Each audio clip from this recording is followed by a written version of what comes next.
Hey everyone! In today's video, I'm going to show you how to manage and add new categories in WordPress in 2025.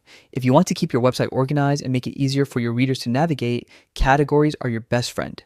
Let's dive in and make your content cleaner and more structured.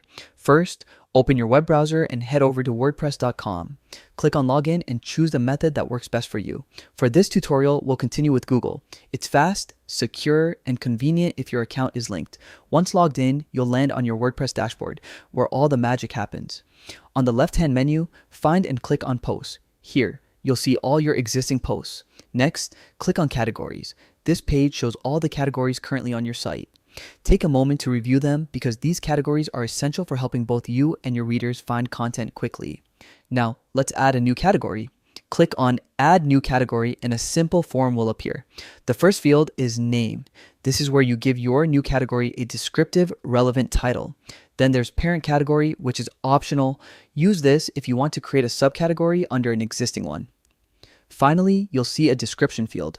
Also optional, but it's a nice way to provide context for your readers or team members. Once you've filled in the details, hit Add New Category. And just like that, your new category is saved and ready to use alongside your existing ones.